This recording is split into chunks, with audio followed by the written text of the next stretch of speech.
We took a minute because we were getting some issues with fucking YouTube uploading. So sorry for the last video being kind of late. And long. Yes, and long. This video will probably also be kind of late. We're skipping a week just because we didn't have any videos back recorded, but you'll be seeing us wear this outfit for probably 2 or maybe 3 videos. So if you do, mind your fucking business. And this is part 2 to my house. So I gave you guys kind of the background on my house and everything and stuff that me and her have experienced and a few similar experiences that I had.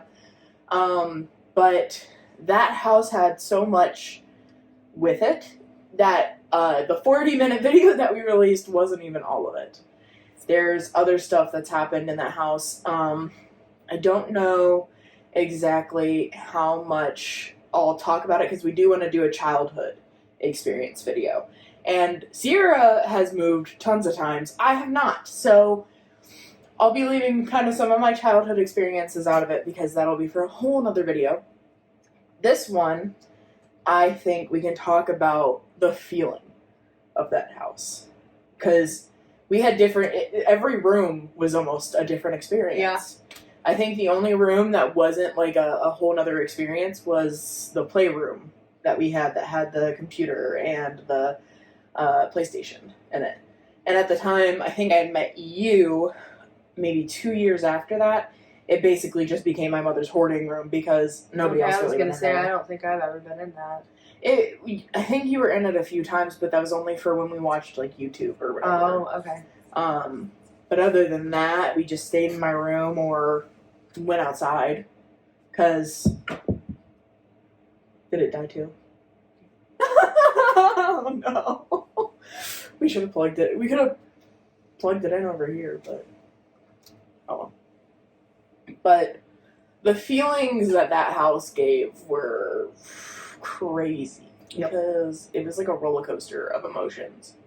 You would walk in, and with this house layout, it was straight directly a hallway to the kitchen, but off it were the living room, the playroom, and then a closet and the basement. And the basement was the worst of them all. The basement was pretty awful. You went down there and it was just very, very heavy, very sorrow, very emotion forward. Which we talked about in the last video if you watched it all the way through. And if you didn't, go back and watch it now, please. And we'll put it somewhere, either because I know we can put links attached to the video.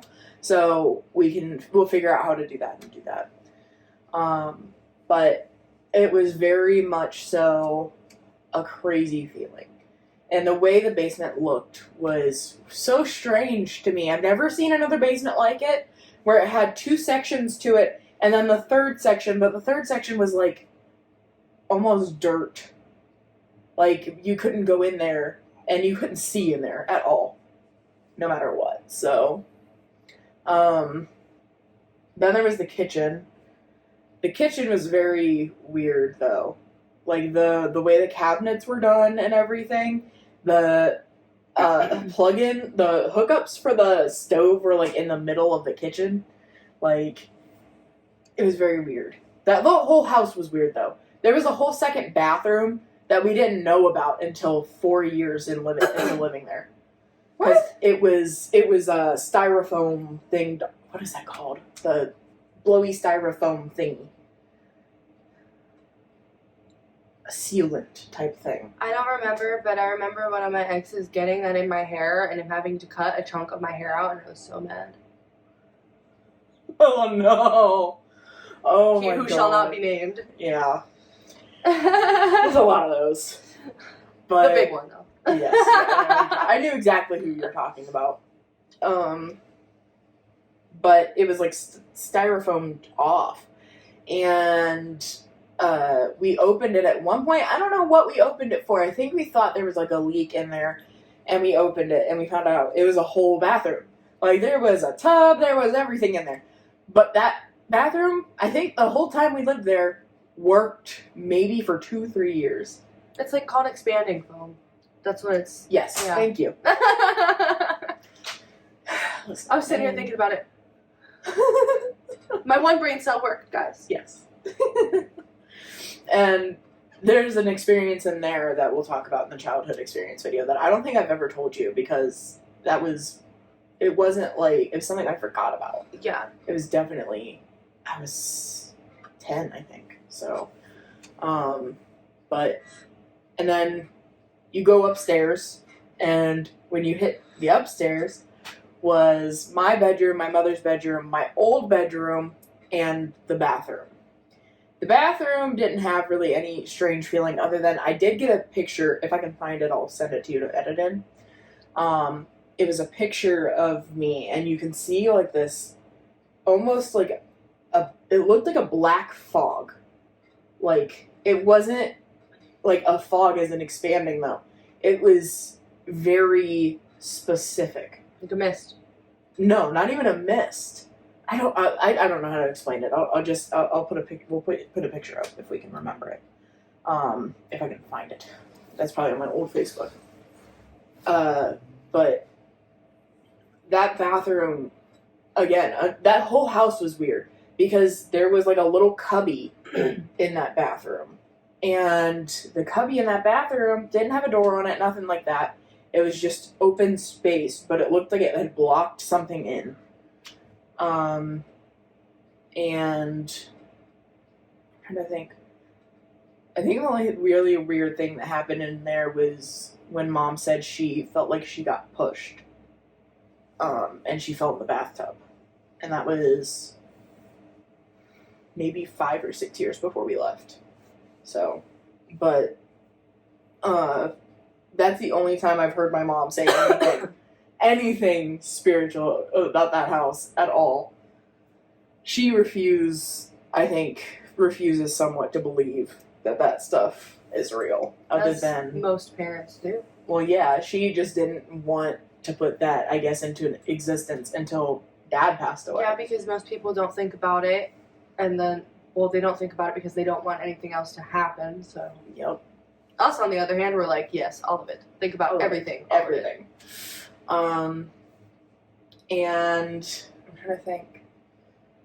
Mom and Dad's room felt like a safe place, I think. Because I remember us going in there and we'd watch movies and stuff because they had a VCR. I didn't have a VCR in my room. Oh, yeah. And we would go in Dad and Mom's room and watch VCR tapes, whatever it was. I know that's where we watched Witchboard. Witchboard, watch it. Yes, very good movie. We'll be on a movie review that we have at some point. Yes. And I think I stopped going in there a lot after Dad passed away. Well, actually, no. For the first year after Dad passed away, I slept in there with Mom. Yeah. I didn't go back in my room. It was almost like I was too scared to leave Mom in there alone. Because, I mean, the way, I guess I'll explain a little bit about my father passing away. He died from what they say was COPD. They didn't do an autopsy on him. Why not? That's so strange. Because there was no sign of foul play or any of that, and he had been having problems already. My dad, for the month before he passed away, had been in and out of the hospital pretty consistently. And I remember the first time he went into the hospital, I came downstairs to go to school, and he was on the couch, and he was basically purple because he couldn't breathe. And I asked him if he needed help or anything, and he asked me to get him water, and Mom came down and seen him and said she was going to take him to the hospital, and I asked her if I could go with, and she told me no, to go to school. And after seeing your father on the couch purple, being told to go to school was basically non-existent in your brain. So I went to school crying. And I had a bunch of my friends there trying to cheer me up and keep me forward. Thankfully, my second class in, I had video game design, because I'm a nerd. And my video game design teacher, Mr. Kurtz, shout out to you, Mr. Kurtz, because you're the best.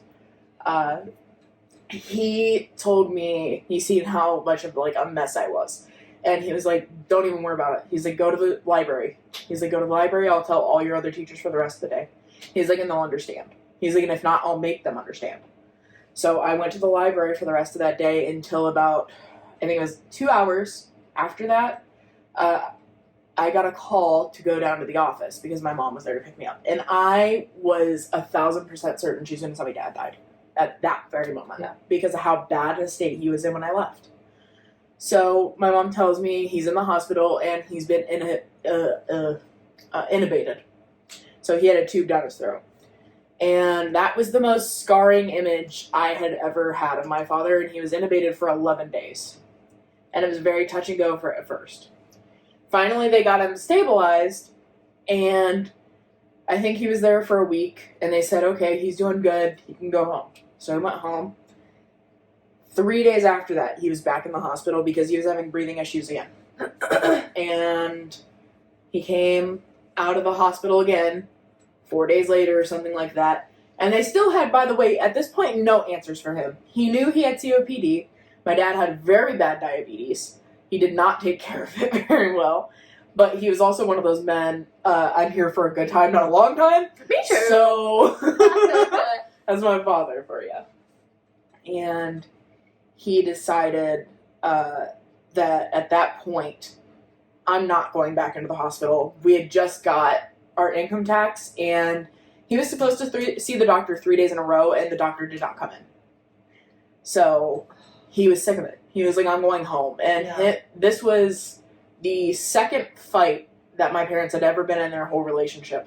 Good It was for about them, my dad. but, It was about my dad leaving the hospital. She didn't want him to, and he didn't want to stay in the hospital. He couldn't smoke. Well, he was a stubborn man. Yes, he's a Taurus. Explains it all. Right there. Both my mom and my dad are Tauruses. So, it was the second fight their whole relationship. My parents fought one other time. And it was about my dad drinking and driving and wanting to go fishing. So, He just wanted to get drunk to catch some fish, man. literally, that's what he wanted to do. And my mom was like, no, because you're not going to drive home drunk. Which he didn't plan on driving home drunk anyway. But he ended up falling asleep in a fishing chair drunk. Had beer cans all over him and everything. That was the only other time they ever fought. And this time they had fought because he wanted to leave and she didn't want him to. And so he went home. I was with a mutual friend of ours named Cassie, and we were going to go to a concert that night. And we went to see Davey Suicide, and I can't remember who else it was. It might have been Twisted. My mom had called me while we were at the concert, and she was like, hey, I just wanted to tell you, Dad just wanted to call, and we just wanted to check up on you. I was like, yeah, I'm doing good. We're front row. Like, we're getting ready. They're probably about to start here in about 20 minutes. And she's like, all right, well, I love you. Dad said he loves you. We're going to go ahead and leave you be. We got income tax, so whenever you come home tomorrow, we're all going to do, like, a family dinner and everything. And I was like, all right, cool. So I hung up, and we had the concert. We got home maybe 2 o'clock in the morning, and we passed out immediately. I think my phone died on the way there. And in the morning, I woke up to 26 missed calls from my mom. And I called her back at 6 in the morning, and I asked what was wrong. And she said, I'm not going to be able to tell you over the phone. I'm going to come pick you up. So she came to pick me up, and Cassie tells me that to this day she still remembers, like, the scream that I let out. My mom told me. And her and her dad ended up coming and visiting probably 30 minutes after that because her dad couldn't go back to sleep.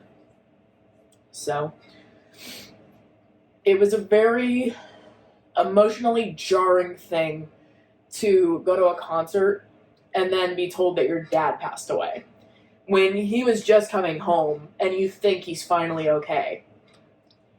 Now, me and my mom have a few theories on why he actually passed away. They said COPD, which his COPD was pretty bad, but it wasn't to the point of that.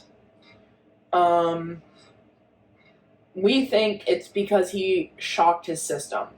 He used to drink 15 beers a night and smoked a pack a day. And he decided cold turkey to quit smoking and drinking. So, it was around when my dad passed that my mom started, I think, accepting that there was, like, another realm or something. Because she started seeing little things of my father in everything. So, having my mom kind of finally accept that was really nice, but I still don't think she accepted it to the further quality of other things were in that house. No. Nope. So, me and Sierra would constantly experience stuff of my father. And... Still do. Yes. Yeah. I wear my father around my neck daily. And hi, Dad! Yes. And, he definitely shows that he's still here and that he's still watching and everything. Mm-hmm. And it's so crazy to go from that house. It was also very strange because when my dad passed away, like, the energy in the house was, like, shifted. Yeah. Like, it was weird because I think Sierra, another friend of ours, had stayed the night after he had passed away. And...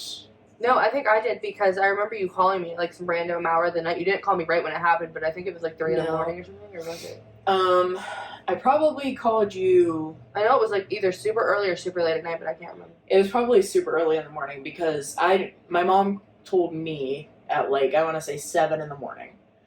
And then we went home. I had to deal with family and whatnot, and I think I called you after that. Yeah, because I remember thinking, like, why is Crystal calling me right now? It's like, yeah, it was like 9. It was like 9 in the morning, probably. And then I answered, and I was like, holy shit! And I told Barb, she was like, oh my god, like, do you want to go up there? And I was like, yeah. Yeah. It was crazy because it was like within a span of hours, I had to be telling my friends that most of my friends were close with my father. So telling them all that my dad passed away was like I'm pretty sure I cried. Oh, absolutely. I think I did, yeah. Because I remember me and you were going through photo albums and whatnot. So it was very emotional to have to tell friends of mine that also viewed my dad as their dad that he passed away. You know, because most of us have daddy issues. Yes. So he was the dad. He was my dad. Very much. He cared about all of my friends. Like, any of them that actually cared to be in my life. A friend of mine, Kelsey, she'll probably watch this video. Hi, Kelsey! Her nickname was It. She was It 1 and I was It 2. And, she very much, this was before I met Sierra, was a big part of my childhood. And she helped me through so much bullying and everything I went through in elementary school. And she was very close to my dad, but she had lived in, I think it was Alliance at the time. I can't remember if she ended up coming to visit after that, but I know I went and stayed at her house quite a few times. But the feeling of the house completely changed when he passed away. And it was so strange. The only places I can't, like, say I don't remember if they changed or not was the basement or the attic, because I had not went in either of those, even after he passed away. Because I refused. But the rest of the house changed. It was just like, it immediately felt like protection. I think my room probably stayed the same because of how much happened in it, but I don't know, I felt a little better in your room. Well, yeah, it felt better, but it was definitely like, you could tell there were still lingering things. Like, I remember, that might have been you. I'm probably going to unlock a memory for you because I just remembered this. There was one time, I think it was you that was staying the night. It was either you or one of the other people I was close with at the time. But it was after Dad had passed away. It was maybe a few months before I went and seen Dickhead.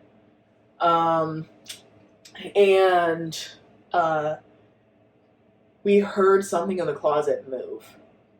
It was the big closet, not the small closet. And it was maybe 6 o'clock in the morning. And I think we had woke up for something we were supposed to do that day. I think we were planning on doing a photo shoot or something. And we were watching some movie. We had some movie on and we heard something in the closet fucking move. We both looked and turned. And then all of a sudden we seen remember my life-size fucking Barbie? I remember. Oh, that was me. Yeah, I figured it was. I figured it fucking was. And it fell out of the closet. I remember that.